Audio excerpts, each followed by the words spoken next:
구원이라고 하면 크게 나누고 구원 하면 이렇게 둘로 나누어집니다. 그래서 되다, 무엇이 되다, 이제 하나님의 아들이 되다, 혹은 장로님이 되시다, 됩니다. 되다. 그리고 이 하나님께서 되게 한 목적이 있어요. 왜 되게 했을까? 그들을 사명을 하게 하다. 여기 가야 여기서 여기까지 다 해서 이걸 다 합해서 구원이라 그래요. 그래서 하나님의 아들 됐다, 구원받았다가 아니고 하나님의 아들이 되었으면 하나님의 아들의 사명을 다해야 한다. 여기까지가 구원입니다. 그래서 이것을 주로 성경에는 이 되비에 대해서는 이제 중생이라고 하는, 그래서 은혜로 이제 중생이 은혜로 주어지는 거죠. 은혜로 주어지고 중생된 자는 결국은 성화가 됩니다. 성화, 한문으로 써야 되죠. 거룩한 성화, 성화가 되는데 이 성화는 우리 모두가 노력을 해야 됩니다. 노력을 해야 돼서 그래서 예수 그리스도 온전한 분량까지 올라가자 하는 것이고요. 이 사명은 이제 결국은 십자가를 지는 것입니다. 십자가를 지는 것. 여기까지가 구원입니다. 그래서 우리는 어디에 머물고자 원하느냐 하면 여기까지. 그저 뭐 되는 것. 내게 하나님의 자녀 되게 싸우니 내게 많은 축복을 주셔서 잘 먹고 잘 살게 하옵소서. 이런 것들이 이제 우리는 편협된 구원론을 가지고 있습니다. 그래서 무사형통하게 해 주시옵소서. 내 하는 일마다 하나님이 축복하셔서 창고가 차고 넘치게 하옵소서. 이것은 이게 편협된 한 일부의 구원입니다. 그러나 이제 구원의 마지막 단계, 하나님이 원하시는 것은 사명을 하게 하십니다. 그래서 사명을 바로 해야 십자가에 못 박힌 예수 그리스도의 삶으로 우리가 더욱더욱 온전해질 때에 이것을 구원을 이루었다, 이렇게 말을 하게 된 겁니다. 여러분께서 왜 닭을 키우는데 암탉만 두지 않고 이 장닭을 두는지 아세요? 새벽에 울으라고. 암탉만 두면 그저 좋긴 좋아요. 꼭꼭꼭꼭 하고 다니면서 모이를 싱크 주스 먹고 달걀을 착착 놔주잖아요. 병아리를 까잖아요. 그런데 장닭은 하는 일이 없어요. 어디가 뻗어기만 하고 도무지 장닭은 소용이 없어요. 근데 다만 그놈이 잘하는 건 새벽마다 우는 거예요.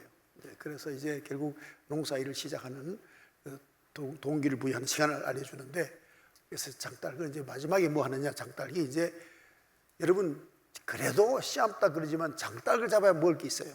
그래서 결국 장닭이 나중에는 잡아 먹히는데 그게 이제 자기 소유물 다하는 거죠. 그래서 우리가 여기까지 가야 된다 하는 것을 구원이라고 하는 정의를 우선 세워놓고 이제 오늘 말씀을 드리고자 합니다. 민수기라고 하는 말의 히브리 뜻은 광야라는 의미를 가지고 있습니다. 그래서 베미드바르 옆에 써 있죠. 베미드바르가 이제 히브리어인데 이제 광야라는 의미를 가지고 있고요. 70인역 아시죠? 70인역에는 숫자들이라 하는 제목을 붙였습니다. 그래서 아리트모이라고 해서 이 말은 뭐냐면 계수하다 하는 뜻입니다. 계수하다 하는 뜻이에요. 그리고 이 민수기가 언제 쓰였느냐 하는 건 중요한 건 아니지만 참조를 하시길 바라고요. 1446년 1470년 사이에 중후반에 기록됐다 하는 걸 참고로 아시기를 바랍니다. 오늘 뭐 여러분에게 성경 강의를 하는 게 아니에요. 하는 게 아니라 우리의 삶의 변화를 요청하는 말씀을 전하고 있는 중이라고 생각하시면 되겠습니다. 그런데 사실 이스라엘 백성들이 이집트에 살이할 때는 노예였지요. 노예는 인격도 인권도 없습니다. 그래서 이름도 없습니다. 남바만 있죠. 남바가 있습니다. 그래서 오직 주인에게 그저 수종들은 쓰임받는 하나의 소모품으로서의 그 존재입니다. 로마 시대 때 약 6천만의 노예가 있었다고 합니다. 로마 시절에는. 그리고 하루에 보통 노예시장에서 많이 팔릴 때는 10,000명씩 팔려나갔다고 합니다. 그러니까 완전히 주인을 위한 하나의 소모품이었죠. 이집트도 마찬가지. 이집트에 있는 이스라엘 백성들 소수민족은 이집트의 파라오의 그 뜻을 이루는 그 종도 아니죠. 완전히 물건 이렇게 취급받고 지냈습니다. 그들이 하나님 앞에 이제 간구함을 말미암아 하나님께서는 그들을 이제 이끌어내셨죠. 독수리가 그 새끼를 이끌어내는 것처럼 이끌어냈습니다. 이끌어내서 광야로 나왔는데 광야 생활의 430년, 노예 생활 430년, 광야 생활 40년간에는 이스라엘을 되게 하시는 것, 이스라엘 되게 하시는 것. 그래서 그 되게 하는 가장 중요한 그 방법론이 뭐냐? 십계명입니다. 십계명. 그래서 십계명 우리 강의가 끝났습니다. 십계명을 지키는 사람 되게 하는 거예요. 그래서 되게 한 후에는 그 다음에 뭘 하느냐? 가나안이라는 곳을 이스라엘 백성들이 바라는 것은 거기 가서도 더욱 잘 먹고 잘 살고 자기들이 생각하는 이상적 삶을 하는 존재가 되기 위하여 이스라엘은 가고 있지만 하나님은 그게 아니고 가나안에 가서 정복 전쟁을 해서 그 가나안에서 이스라엘 백성들은 하나님의 백성으로서의 하나님 나라를 만드는데 하나님은 목적을 두고 이스라엘 백성을 가나안으로 드리는 겁니다. 그러니까 하나님의 의도와 이스라엘 백성들의 의도가 다르다는 거예요. 이스라엘 백성들은 가나안 가는 이유가 뭐죠? 보다 풍요롭고 보다 잘 살고 그야말로 파라다이스가 이루어지기를 바라고 가나안으로 들어갑니다. 그래서 젖과 꿀이 흐르는 땅으로 들어가서 자기들의 욕구 욕망을 마음껏 채우며 살아가는 삶을 꿈꾸면서 이스라엘 들어갑니다. 그러나 하나님은 그게 아니라 이스라엘이 들어가서 하나님께 온전한 제사와 하나님의 말씀을 실천하면서 하나님의 뜻을 이루어드리는 이 일을 이루기 위해서 하나님 나라를 건설하기 위해서 바로 이 가나안으로 드리게 되는 겁니다. 그러니까 하나님의 목적과 이스라엘 백성 목적이 다릅니다. 다른데 결국 그러다 보니까 먼저 처음에 해야 할 일이 뭐냐? 여호수아에 나오겠습니다만은 여호수아에는 실천 사항이 나옵니다. 그러니까 민수기 다음에 여호수아로 이어진다고 볼 수 있겠죠. 이제 거기 가서 전투를 해야 됩니다. 전투. 그래서 이스라엘 백성들이 이제는 뭘로 바뀌느냐 하면 전투하는 군사로 바뀝니다. 그래서 오늘 민수기는 군사가 되어가는 과정, 하나님의 나라의 군사, 하나님의 나라의 군사가 되어가는 과정을 적고 있는 게 민수기라고 보면 됩니다. 그 이제 전쟁을 준비하는 가장 첫 번째가 뭐냐면 군사의 병력의 숫자입니다. 여러분 군에 가보면 아침마다 점호하죠. 점호. 아침에 일어나 점호하는데 그 점호가 결국은 소대 점호가 중대 점호로 합해지고 중대 점호가 연대 점호로 합해지고 연대 점호가 결국 뭐죠? 군 1군 2군 나누니까 대대 연대 군까지 가서 총 1군 2군 합해서 대한민국 국군이 몇 명이다 이렇게 이제 그 국방부에서는 이렇게 계수합니다. 그래서 항상 점호를 해야 되는 거죠. 점호하는 것은 마찬가지로 오늘 본문에는 점고하는 것이다. 이스라엘 백성들이 얼마나 군사가 되는가 점고하는 것이 바로 오늘 1장 1절에서 19절 말씀에 기록되어 있습니다. 그러니까 이제 이스라엘 백성들을 군사 편제화하고 군대를 계수하며 진영을 배치하고 행군하는 순서를 정하는 것, 이것이 바로 민수기다 하면 되겠습니다. 그럼 이들이 어떻게 이제 바뀌었느냐 하면 정복당하여 노예 생활하던 사람을 정복하는 사람으로 바꿀 계획이고 도전자로 바꿀 계획이고 그 다음에 전진의 삶을 사람으로 바뀌는 이것이 민수기가 우리에게 전하는 하나님의 말씀이다. 우리를 정복자, 도전자, 전진의 삶을 살도록 바꾸고자 해서 민수기가 기록되어 있다, 이렇게 보시면 되겠습니다. 여러분, 우리도 역시 실제 현재 우리 자들 보면 그 사람은 점점 후패합니다. 그 사람은 점점 후패하지만 속 사람은 날로 새로워집니다. 날로 새로워지는데, 이 날로 새로워진 속 사람은 결국은 이제 우리가 성령에 충만한 사람이 될 때, 결국 성령이 충만한 사람은 하나님의 말씀대로 사라집니다. 하나님 말씀대로 사라지면 빛과 소금의 역할을 합니다. 그러므로 말미암아 어두운 세상에 빛으로서 정복하고, 그 다음에 정말 정의와 의가 없는 나라에 소금의 역할을 함으로 말미암아 하나님의 뜻이 이루어지는, 이것이 바로 우리는 정복적 삶을 사는 겁니다. 여러분께서는 인식하지 못할지 모르지만은 한 그리스도인이 그리스도로 살아감으로 말미암아 이 땅, 이 세상이 하나님 나라로 점차 물들어가고 바뀌어가는 거죠. 그래서 우리가 오늘 본문 말씀에도 있습니다만은, 그러면 그 인구가 얼마인가 하는 것은 이제 계수를 해봤는데, 약 한 60만 정도 되는 걸로 이제 통계가 나왔습니다. 그러니까 60만 3,550명, 60만 3,450명. 이 개수가 중요한 건 아닙니다. 이만큼 이제 그 군사 병력이 되더라 하는 것을 이제 말씀을 적고 있음으로 말미암아서 이스라엘 백성들이 얼마나 20세 이상 된 장정 군사만 헤아렸으니까 60만 이상 되더라 하는 걸 적어놓은 이유는 무엇인가? 하나님께서 구원받은 우리 나 자신은 하나님께서 쓰시기에 마땅하도록 하나님은 고침을 이루신다. 우리를 군사로 만드는 일을 하나님은 꼭 이루신다 하는 것이죠.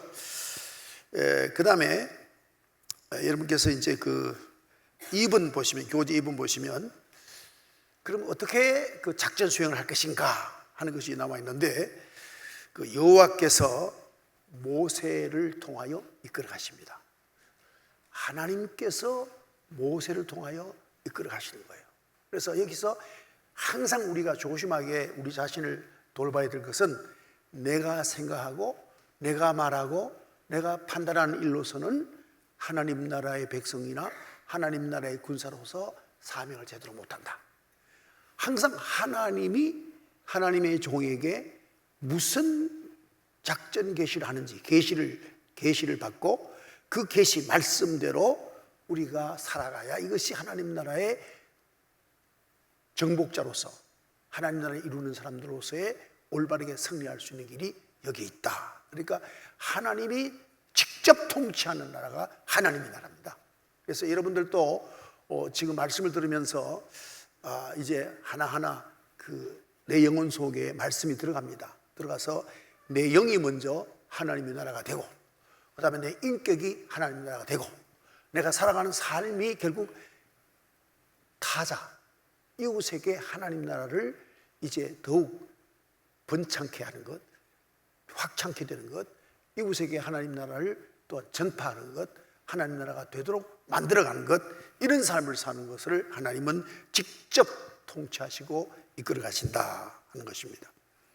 근데 우리가 이 하나님의 나라라고 한다면 현재 우리로서는 결국은 이제 교회를 의미하는 건데, 이 교회는 언제나 하나님의 통치에 수동적으로 순종 복종하는 공동체지, 내가 이상적인 교회는 이러하다 라고 생각하고 그런 교회를 만들려고 할 때 하나님과의 갈등 관계가 이루어집니다. 교회는 이뤄야 한다, 자기는 이상적 교회상이 있어요, 그래야 한다 하면서 그걸 만들려고 할 때 결국은 우리가 하나님 나라를 점점 약화시키고 하나님 나라를 파괴하게 돼요. 늘 우리가 신앙생활 하면서 빠지기 쉬운 유혹이 뭐냐면, 내가 생각하는 교회, 또 내가 생각하는 신앙생활, 또 내가 생각하는 어떤 이상적인 크리스찬의 상, 이런 것들이 하나님의 뜻에 반하는 경우가 굉장히 많다는 거예요. 그걸 모르고 신앙생활을 해요. 그래서 이 신앙생활을 하면서 늘 우리가 우리 신앙생활에 가장 중요한 핵으로 볼 것은 하나님이 내게 무슨 말씀을 하시고 계시는가, 그 말씀을 늘 묵상하면서 그 말씀대로 사는 삶을 영위하는 것이 신앙생활이에요. 그게 선한 하나님 나라의 군사로서 해야 할 바입니다. 대체로 보면 이제 왜 트루만 대통령이 메가더 장군을 중국과 싸움을 하지 말게 만들고, 그리고 또 이제 그를 나중에 전역을 시켜버렸을까? 우리가 생각할 때는 참 메가더가 그때 그냥 주장했던 것처럼 중국을 막 그냥 두드러 부셔서 완전히 초토화 시켜버렸으면 요즘 같은 이런 어려움이 없을 텐데, 그 이상하게 트럼프는 왜 그럴까? 그 대통령 생각은 또 제3차 대전을 만들 수는 없다는 거죠. 1차 대전, 2차 대전의 그 고통 중에 인류를 제3차 대전으로 몰아갈 수 없다는 겁니다. 그래서 이제 결국은 메가더 장군을 결국은 이제 제대시켜버리고 이제 별 5개잖아요. 끝장을 냈는데, 메가더의 생각과 트루만의 생각이 달라요. 트루만은 평화고 메가더는 군인이기 때문에 승리예요. 군인은 승리만 생각하는 거예요. 그러나 대통령은 정치를 생각하는 거예요. 그래서 결국은 트루만의 말을 듣지 않는 메가더는 별을 달 수가 없는 거죠. 다 이제 사퇴할 수밖에 없는 그런 결과가 나왔잖아요. 하나님의 뜻이 내 뜻하고 다를 때가 굉장히 많아요. 어떤 데는 막 억울해요. 어떤 데는 그냥 막 하나님께 항의하고 싶어요. 하나님 앞에 정말 반항하고 싶어요. 너무나도 내 뜻하고 다르니까. 그런데도 불구하고 하나님의 나라의 군사는 하나님의 명령에 무조건 순종하는 거다. 그런데 인생을 살아보면 내 뜻대로 했던 일이 그 당시에는 옳았어요. 그러나 하나님의 뜻대로 하는 것이 그때는 틀린 것 같으나 나중 되면 맞아요. 여러분, 은혜라고 하는 것이 그 당시에는 은혜가 아니에요. 세월이 쭉 지난 뒤에 생각해 보면 은혜구나 하는 게 생각이 돼요. 그래서 은혜는 현장에서 못 느낍니다. 시간이 지난 뒤에 느껴집니다. 그래서 우리는 항상 오늘 그 하나님의 군사인 우리가 마음에 둬야 할 것은 내 뜻대로 하지 마옵시고 하나님의 뜻대로 하옵소서. 이것이 영적 군사의 가장 중요하게 가져야 할 군기입니다. 군기. 우리가 가질 군기가 뭐냐? 내 뜻대로 마시고 아버지 뜻대로 하옵소서. 그래야 우리가 승리할 뿐만 아니라 하나님 나라를 확창하고 온전히 이루어가는 역사에 바른 사명을 다하게 되는 것이죠. 그래서 이 부분이 지금 80회, 이 민수기의 80회, 하나님께서 여호와께서 모세에게 명하여라고 나오고 있습니다. 여러분, 왜 사울이 하나님 앞에 버림받았냐? 여러 가지 잘못한 것도 많지만은 그 중에 제 첫 번째 잘못한 게 뭐냐? 바로 다름이 아니라 저 블레셋 군사가 쳐들어오는데 아직도 사무엘이 제사를 드리러 오지 않아요. 너무나도 다급해요. 작전상 보니까 이러다가는 패배하게 생겼어요. 그러니까 사울이 제사를 드리고 전쟁을 한 거예요. 이것으로 말미암아 사울이 하나님께 굉장히 큰 신뢰를 잃어버린 거예요. 여러분, 우리 꼭 이거 아셔야 됩니다. 하나님의 명령을 받고 싸워야 돼요. 아무리 다급하고 아무리 어려워도 하나님의 뜻대로 해야 돼요. 네. 바늘흐리 매우 못 쓰잖아요. 아무리 급한 바느질을 한다 하더라도 그 바늘 그 귀에다가 실을 꿰어서 써야 그게 되지 흐리면서 듣습니까? 그래서 언제나 하나님의 명령을 받고 그게 순종하는 삶이 바로 영적 군사, 하나님 나라의 군사가 해야 할 사명 태도라는 걸 이제 우리가 본문에서 보게 되는 겁니다. 또 이제 광야는 사도행전 7장 말씀에 스데반이 말하기를 광야는 교회라 그랬습니다. 스데반의 유명한 설교회에 보면 나와 있습니다. 그럼 광야는 뭐냐? 교회는 어떤 곳이냐? 교회는 사람이 사람의 능력으로 살 수 없는 곳이 교회입니다. 사람이 자기 뜻대로 할 수 없는 곳이 교회라고요. 광야도 마찬가지입니다. 광야는 그야말로 여러분께서 성지 순례를 가시면 보겠습니다만은 도무지 사람이 살 수 없는 곳이에요. 그런데 거기에 무엇이 세워지느냐? 성막이 세워집니다. 성막이. 이 민수기가 시작되는 것은 성막이 지어진 지 한 달 만에 이제 민수기 사건이 시작되는데, 이 광야의 성막이 만들어지는 것은 거기에 하나님이 임재해 계신다는 거예요. 우리가 광야냐, 비옥한 이집트의 삼각주냐, 어느 곳이 우리가 살기 좋으냐 라고 상황적으로 보면 당연히 이집트의 삼각주 들판에 비옥한 옥토가 살만한 곳이죠. 그런데 광야지만 하나님이 계시면 광야가 살기 더 좋아요. 그래서 우리가 살기 좋은 곳이 어디냐? 우리의 살기 가장 좋은 곳은 하나님의 집이다. 하나님이 나와 함께 하는 것이 우리가 살기 제일 좋은 환경이다. 그래서 우리는 자꾸만 이성적으로는 거기에 뭐가 있고 뭐 있기 때문에 살기 좋다 이렇게 생각하죠. 근데 여러분께서 그렇게 생각하는 건 이성적이고요, 영적으로는 하나님이 어디 계시냐, 하나님과 함께 하는 곳이 가장 살기 좋은 곳이다. 그래서 이 광야라는 곳이, 사람은 아무것도 자기를 위해 할 게 없어요. 광야에서는 뭘 하겠어요? 광야에서 농사를 짓겠어요? 포도를 심겠어요?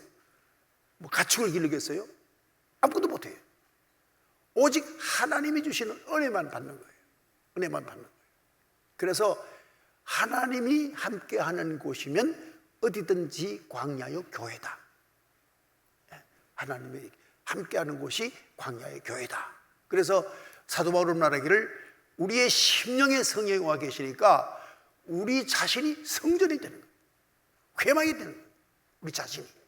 그래서 하나님과 함께하는 하나님의 자녀의 삶의 자리가 가장 좋은 가난이, 적과 구려는 가난이고 축복된 복지다.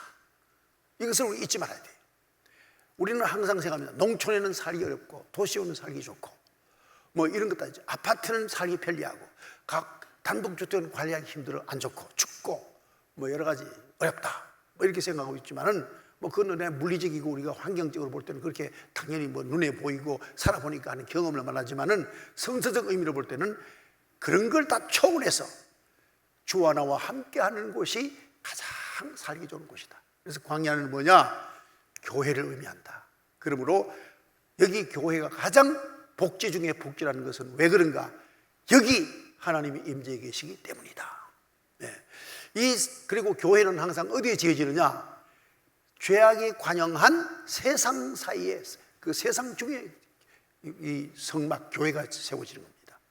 그래야 그건 뭐냐면, 우리가 살기 좋은 곳에 사는 것은 우리를 위하여 사는 것이 아니라 타자를 위해서, 죄 많은 사람들, 멸망당하는 사람들, 그리고 하나님 나라에 들어오지 못한 자들을 위하여 우리가 거기 세상 속에 하나님이 임재하시는 교회를 세우고 거기서 구원선 역할을 해야 한다. 사명 있는 자로 살아가야 한다 하는 것을 의미하고 있습니다. 그 다음에 회막은 이미 말씀드렸기 때문에 4번에 오헬 모에드, 민수기 1장 1절에서 19절 사이에 나오는 낱말들을 지금 여러분께 말씀을 드리고 있는 중입니다. 오헬 모에드, 하나님과의 만남의 장소, 회막을 의미하는 것이죠. 그 다음에 이제 공동체라고 나오는데, 여러분 공동체라는 것은 사탄의 공동체도 있고요, 정치 공동체도 있고, 사상 공동체도 있고, 여러 가지 또 여러 가지 문화 공동체, 공동체 많습니다. 많지만은 여기서 공동체라는 뭐냐? 선민, 하나님이 택하신 백성의 공동체. 하나님이 택하신 백성의 공동체. 이제 예배가 끝나면 고 이권사님 또 예배를 드리러 가겠습니다만은, 지금 우리가 여기 앉아 있지만 실상은 우리가 지금 가고 있어요. 우리가 계속 앉아 있지만 가고 있어요. 어딜 가느냐? 우리의 온전한 나라, 온전한 하나님 나라 완성된 곳 천국으로 가고 있어요. 여기 앉아 있는 게 아니에요. 지금도 이동 중에 있어요. 천국으로 가고 있어요. 우리 그걸 못 느끼고 살죠. 그런데 실장은 그걸 느끼고 살아요. 그래서 기독교 신앙의 가장 중요한 게 종말적 신앙. 항상 나는 주님에게로 가고 있다. 그래서 요즘 제가 철이 드는지 모르지만 자꾸만 그게 생각돼요. 무슨 일을 하다가도 주님 만나면 이 일을 어떻게 평가받을까 하는 그게 자꾸 생각돼요. 제가 얼마 전에 고향에서 장로님 한 분 만났는데 요즘은 회개밖에 하는 게 없다. 주님 만나야 되는데 어떻게 만날까? 그래서 늘 새벽 기도하면서 생각하는 게 주여 내가 회개할 게 뭐가 있습니까? 회개할 걸 생각나게 하옵소서. 그 새벽 기도 주제가 그럽니다. 주여 내가 회개할 거를 생각나게 하옵소서. 주님 만날 준비를 해야 되거든요. 우리가 지금 주님께 계속 가고 있어요. 네. 세계적으로 말하면 점차 해체되고 있어요. 그걸 우리가 느끼고 살아야 되는데 그걸 못 느끼고 살고 있죠. 그래서 이제 우리는 선민이란 말이에요. 선민이기 때문에 하나님이 택하신 백성들이에요. 내가 하나님을 택한 것이 아니라 하나님이 나를 택했거든요. 그래서 하나님의 택한 선민 백성인데 우리는 왜 선민이 되었는가? 하나님의 영광을 위하여 선민이 된 겁니다. 하나님의 영광을 위하여 선민이 된 겁니다. 자, 그러면 조금 국면을 바꾸어서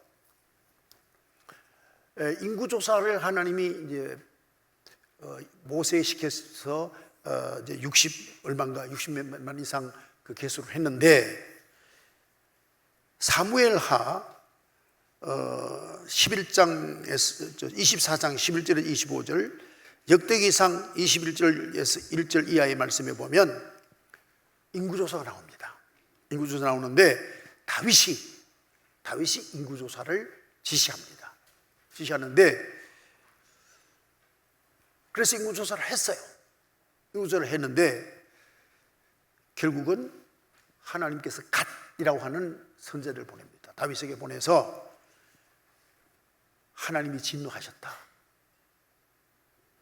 그러니까 세 가지 하나님께서 징계하실 세 가지를 내가 전하니 셋 중에 하나 선택해서 징계받아라 나옵니다. 이게 역대기상에도 나오고 사무엘하에도 나옵니다. 중요한 부분이기 때문입니다. 실상 오늘 내가 시간 나면 다 함께 봉독할 계획을 했는데 시간이 많이 갈 것 같아서 그냥 넘어가려고 했는데요. 세 가지 벌이 뭐냐? 땅에 7년간 기근이 들게 할까? 아니면 왕의 원수에게 쫓겨서 석 달 동안 그들 앞에서 도망가게 할까? 세 번째는 전염병이 들게 할까? 세 가지 선택해라. 그래서 다윗이 결국은 전염병을 선택합니다. 그래서 하루에 7만 명이 전염병을 죽어요. 그러면 이 민수기에는 점고, 인구조사하는 게 문제가 없고 왜 다윗이 점고하는 이는 인구조사한 것은 이렇게 하나님께서 노여워하시고 처벌을 할까? 그건 뭐냐 하면 여러분 잘 들으세요.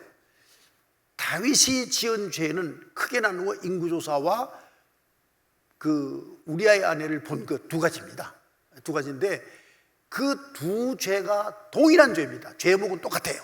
뭐냐면 하나님께 얻지 아니하고 자기가 선택해서 결정했다는 거예요. 딱 그거예요. 그러니까 하나님의 영역을 침범한 거예요. 우리가 죄 중에 가장 원형되는 죄가 뭐냐면 하나님의 영역을 침범하는 거예요.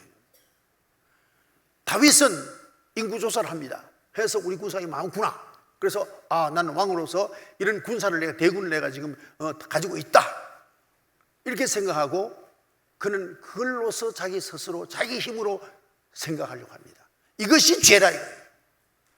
하나님의 능력이지 군인이 왜 능력이냐 이거예요. 하나님의 능력이지 왜 군인이 능력이냐 이거예요. 하나님이 이걸 가장 중요시하고 하나님은 이것을 굉장히 교만을 큰 죄로 뽑는 거예요. 여러분도 수없이 내가 의롭게 산다, 바르게 산다, 거룩하게 산다 자긍할 수 있을 겁니다. 수없이 할 겁니다. 그렇지만 문제는 내가 의롭다, 내 노력으로 이렇게 어려움이 이루어졌다 라고 할 때 하나님께서는 노여워하십니다. 하나님께서 나를 어렵게 하시고 하나님께서 일을 이루시는데 나는 쓰임을 받았을 뿐이다. 항상 하나님 앞에 종의 노예 신문에서 우리가 모든 것을 생각하고 판단하고 하나님께 영광을 돌리는데 내가 주인 되어서 나갈 때 내 의지로 내 마음대로 판단해 나갈 때 하나님께서는 노여워하시는 거예요. 그래서 그걸 하나님의 영역을 침범하는 것이 되는 거예요. 그래서 다윗이 딱 이 두 가지 죄가 성경에 기록되어 있는데, 이 두 가지 죄는 동일한 죄목인데 하나님의 영역을 침범했다 하는 것입니다. 하나님의 영역을 침범했다. 그래서 다윗이 이토록 어려움을 당하고 결국은 이제 이 면한, 그러니까 하루에 7만 명에서 죽는 이 징계를 면하는데 어떻게 하느냐면 여기 좀 다릅니다.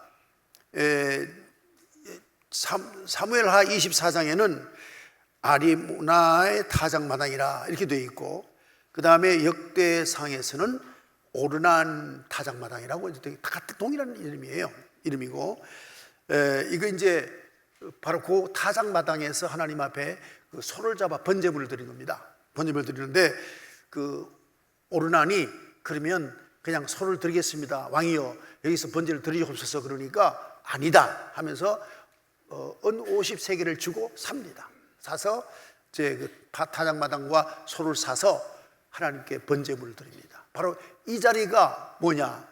여러분 잘 아시는 아브라함 이삭을 받은 자리고, 그 다음에 또 나중에 솔로몬의 성전터가 되는 겁니다.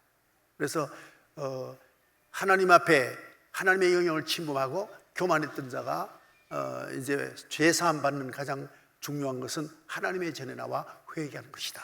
이런 걸 상징하는 사건입니다. 그래서 인구조사, 하나님께서 지시해서 인구조사한 것은 하나님께서 쓰시기 위해서, 하나님의 명령에 의해서 인구조사는 괜찮은데 내가 의도적으로 내 뜻대로, 내 마음대로 내가 내 어떤 그 능력과 내가 가진 소유와 내가 가진 지식과 내가 가진 권력을 의존하고, 그러므로 나는 강하다, 나는 자신 있다, 염려 없다, 걱정 없다, 이것이 하나님께 불경이라는 겁니다. 하나님 이걸 그냥 넘어가지 아니하신다라는 것을 여러분께 말씀드리고 싶어서 이 말씀을 드리는 겁니다. 그 다음에 이제 그 6번은 뭐 계수하다 말씀이 들었고요. 7번 인구조사하라 하는 말씀도 여러분께 이제 드렸는데요. 여기서 이제 인구조사에서 세 가지 요소가 있습니다.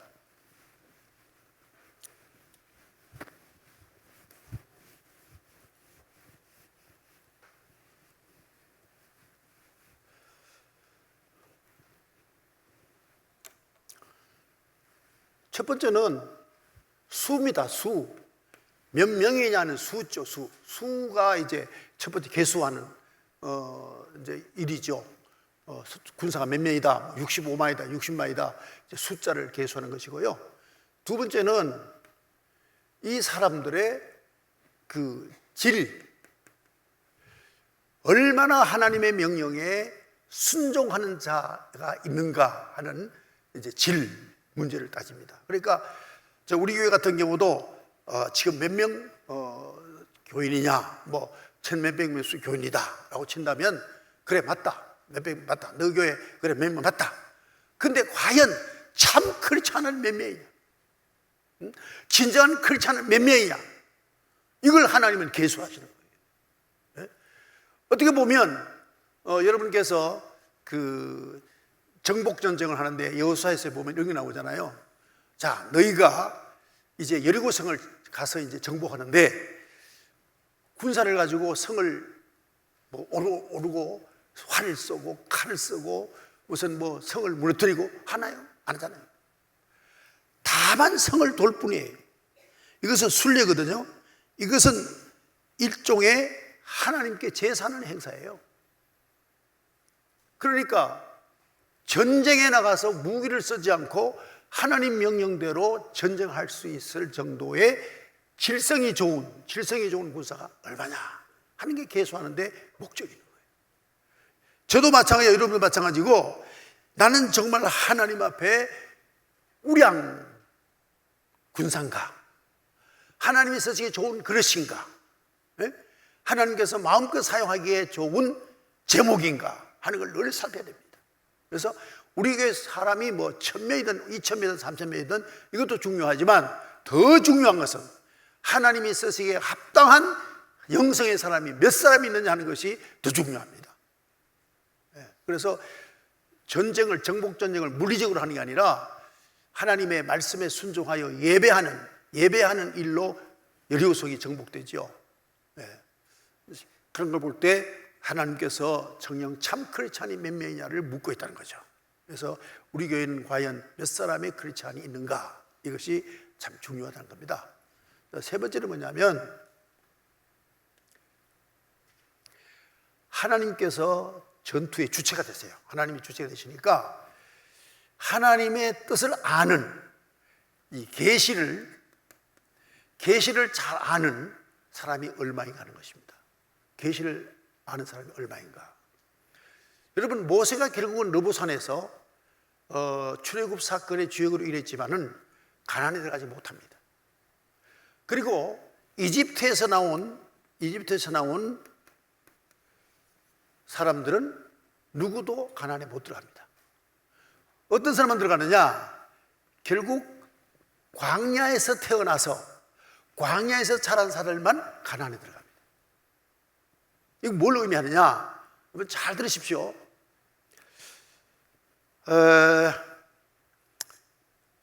이미 노예 근성에 물든 사람들은 하나님의 말씀을 아무리 들어도 자아 변화가 오지 못합니다. 그래서 자아 변화가 오지 못한 사람들이 가나안 들어가 봤댔자 하나님 나라를 만들 수가 없어요.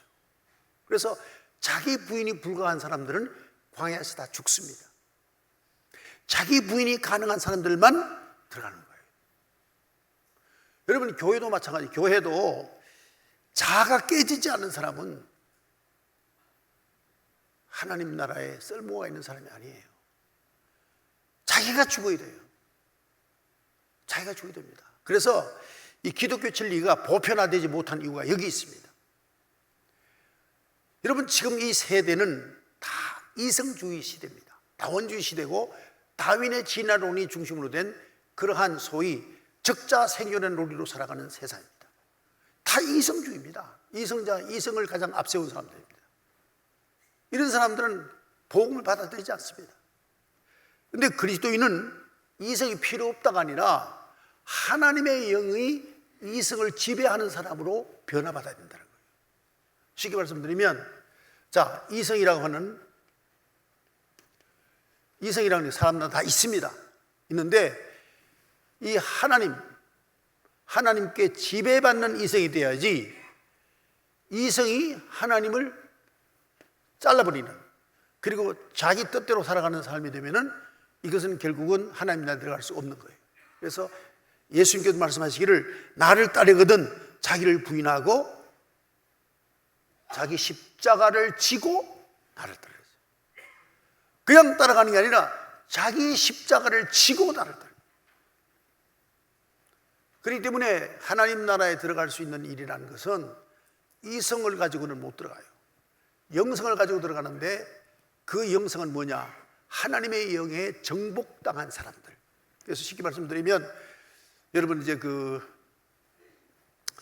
어떻게 설명을 해야 될지 잘 모르겠는데, 이제 이를테면 이제 포탄을 하나 만든다 칩시다. 포탄을 만드는데 여기 포약을 가득히 채워야 돼요. 채워가지고 던져야 폭파가 이루어지지 않겠습니까? 그것처럼 우리가 점점 우리가 성화되면 가서 내가 폭파되어 깨지고 거기에 하나님의 역사가 이루어지게 하는 하나의 도구란 말이죠. 도구. 그래서 항상 성경에 보면 가장 핵심적인 구원의 역사의 말씀이 요한복음 1장 12절과 요한복음 3장 16절이잖아요. 요한복음 1장 12절 말씀, 영접하는 자, 주님을 모셔드리는 자, 영접하는 자는 하나님의 아들이 된다. 그리고 또한 뭐라 그러죠? 하나님 나라의 특권을 이어받아서 하나님 아들로서의 특권을 행사한다. 특권이 뭐죠? 십자가를 지고 십자가에 죽는 예수 그리스도의 삶을 살아가는 게 특권이에요. 우린 자꾸만 하나님의 아들의 특권이 기도하면 무조건 응답해 주시고, 그리고 또 하나님 앞에 은총을 입어서 그야말로 내가 하는 일마다 하나님께서 다 도우셔서 내 뜻대로 다 되는 게 하나님의 아들의 특권으로 생각해요. 기적과 능력을 베푸는 건 하나님의 아들의 특권으로 생각해요. 그게 아니고 예수 그리스도가 살았던 삶처럼 하나님의 아들 됐으면 하나님의 아들답게 살아가야 되는데, 그게 뭐냐? 결국은 십자가 지름. 십자가. 그게 하나님의 아들의 특권이에요. 십자가 질 수 있는 사람, 십자가를 지고 나가는 사람, 이게 하나님의 아들의 특권이에요. 근데 우리는 어떻게 생각하느냐? 자, 하나님의 아들 되면 어디서 그렇게 가르치냐면 다락방에서 가르쳐요. 다락방 내가 들었어요. 어떻게 하나 싶어서 들어보니까 하나님의 아들 되었다. 그러므로 하나님께 청권이 있다. 하나님께 마음껏 청구해라. 뭐든지 다 원하는 대로 준다. 결국 그렇지 않아도 우리 마음속에 이기주의가 충만한데 자꾸 그런 논리로 성경을 가르쳐주면은 결국은 그 이기주의가 점점 더 굳어지는 거예요. 그래서 절대 안 깨져요. 우리가 하나님의 아들 되면 하나님께 구할 수 있는 특권이 있어요. 하나님께 구해요. 구하면 그 구함이 뭐냐? 하나님의 뜻을 구해야 돼요. 하나님의 뜻을 구해야지 내 뜻을 관찰하기 위해서 하나님께 계속 하나님께 도전하거나 하나님께 괴롭게 하는 것은 그건 기도가 볼 수 없어요. 하나님의 뜻을 구해야 됩니다. 하나님이 어떻게 하면 좋겠습니까? 예수님의 겟세마네 동산의 기도가 하나님의 아들의 특권을 선택하는 순간이에요. 아버지여, 내 뜻대로 마시고 아버지의 뜻대로 하옵소서. 이게 바로 하나님의 아들 된 특권을 행사하는 거예요. 그런데 우리는 자꾸만 자기 소원, 자기 이상주의, 자기 어떤 뜻, 이런 육신적 현존하는 세상에서의 자기 영광, 이것만 계속 바라는 거예요. 그러나 이것은 헛된 거죠. 헛된 겁니다. 제가 이제 여러분에게 설교를 할 만한 나이가 됐어요. 왜냐 그러면 어느 정도 인생을 살아보니까 다 헛되더라. 다 헛되더라. 전도서의 말씀은 진짜 맞습니다. 솔로몬이 한 말은 맞습니다. 다 헛되도다. 그 전도서를 자주 읽어보세요. 전도서에 보면 인간을 조망하는 데 가장 좋습니다. 인생살이는 이런 거다. 아주 잘 말하고 있어요. 이 세상에 모든 거 다 가져본 솔로몬이 그가 그걸 깨달은 날에 얼마나 환희했겠어요. 그러면서 뭐라고 마지막에 하나님을 경외함이 인간의 본분이다 그랬어요. 하나님의 뜻을 이루어드리는 게 인간의 본분이다. 부귀영화 다 잡았다. 정욕대로 마음대로 살아봤다. 못한 게 하나도 없다. 그런데 그게 다 헛되더라. 왜? 솔로몬 육신은 죽잖아요. 영만이 살잖아요. 그러니 내 영성을 위하여, 내 영혼을 위해서 하나님의 뜻대로 살아가는 것이 영적인 승리, 영적인 사람, 성령의 사람, 이 사람 되는 것이 우리에게 가장 최고의 축복이다. 이렇게 솔로몬이 말하고 있습니다. 그렇다고 해서 여러분에게 제가 말씀드리는데 오해는 없으시기 바랍니다. 그렇다면 제가 여기서 결론적으로 보완을 하면 이렇습니다.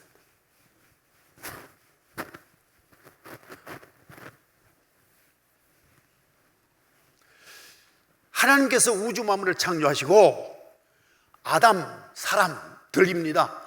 아담 사람들 속에 나도 포함되는 겁니다. 아담 속에 내가 그 속에 있다고요. 아담이라고요, 내가요. 아담 하는 사람들이니까요, 복수로. 내가 아담이죠. 모든 만물을 다 우리에게 소유하라고 말씀한 바 한 번도 없어요. 관리하라 그랬어요. 관리하라. 여러분, 우리가 지금 태양도 하나님의 뜻대로 사용하는 거예요. 달도 하나님 뜻대로 사용하는 거예요. 우리가 준 몸도 하나님 뜻대로 사용해야 돼요. 우리의 지혜도 하나님 뜻대로 사용해야 돼요. 우리의 지식도 하나님 뜻대로 사용해야 돼요. 우리의 건강도 하나님 뜻대로 사용해야 돼요. 여러분, 건강이 축복이다 말하지 마세요. 건강을 어디에 쓰느냐가 축복이냐 저주를 나누는 거예요. 여러분 사람들 건강 그러면 뭐니 해도 건강이, 나이 들었으면 들을수록 건강이 최고다. 맞아요. 저도 살아보니까 건강이 최고더라고요. 근데 건강 안 하는 게 좋을 때가 있더라고요. 인구의 반을 안 보니까 알아들으면 알아듣고 못 알아듣고. 정말이에요. 제 친구 유목 살고 있어요. 지금 분당성 목회예요. 일주일이면 5세를 금식해요. 그렇다고 완전 금식은 아니지만 그렇게 자기를 죽이지 아니하면, 배가 고프지 아니하면 못 견뎌요. 목회를 못해요. 뭔 말인지 알아들으면 알아듣고 뭘 못 알아듣고. 이마가 번질번질번질해요. 너무 건강해도 고통스럽더라고요. 그 건강 관리하기 굉장히 힘들어요. 건강이 복이에요. 맞아요. 문제는 관리 잘못하면 그게 저주예요. 우리가 이거 알아야 됩니다. 돈이 복이에요. 맞아요. 잘못 관리하면 그건 저주예요. 하나님께서는 우리에게 모든 걸 다 관리하도록 주셨지 소유하라고 준 게 아니에요. 내 마음대로 하는 게 아니에요. 내 아내 내 마음대로 살아가면 안 돼요. 하나님 뜻대로 사랑해야 돼요.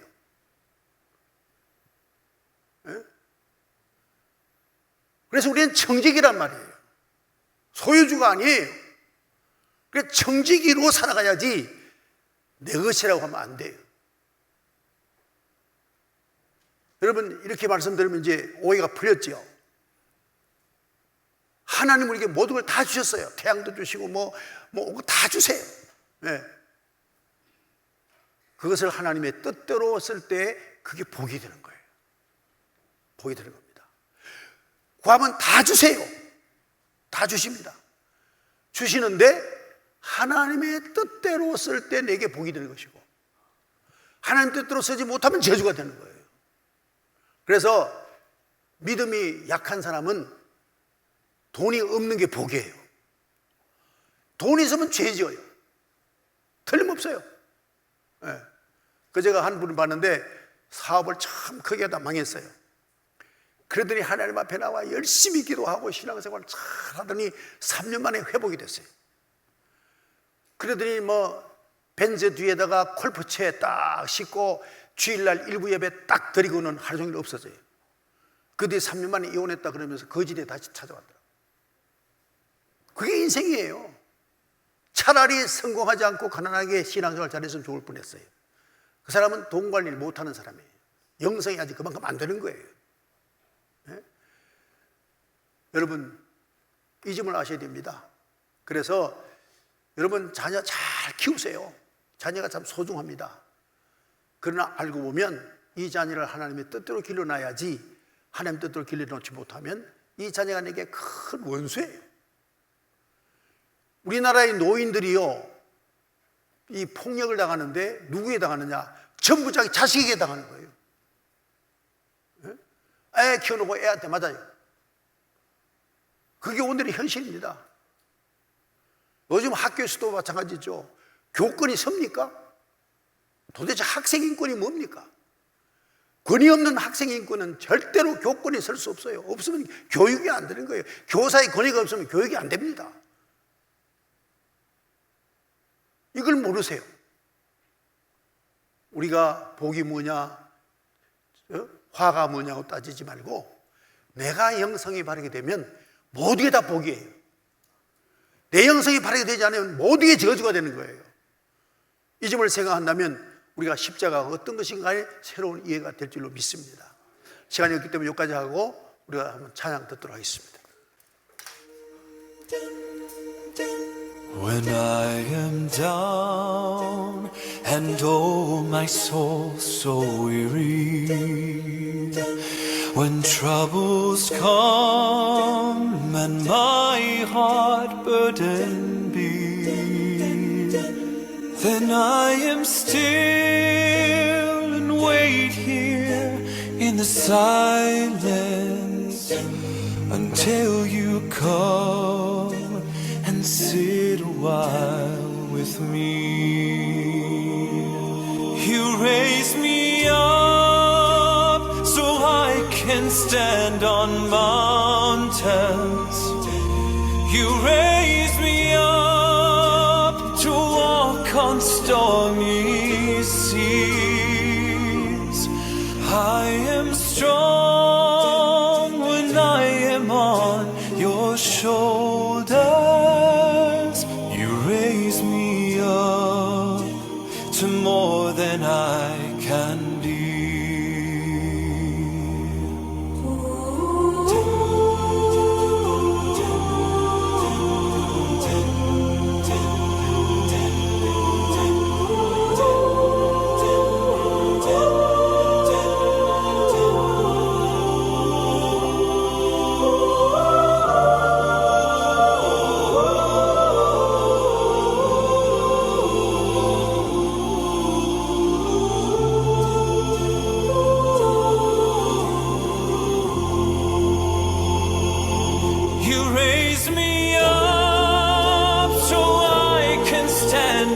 mountains.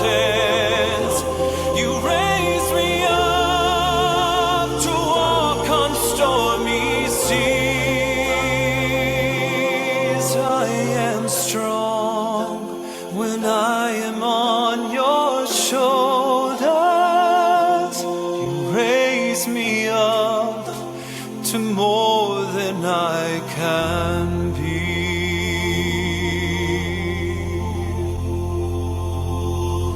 You raise me up so I can stand on mountains.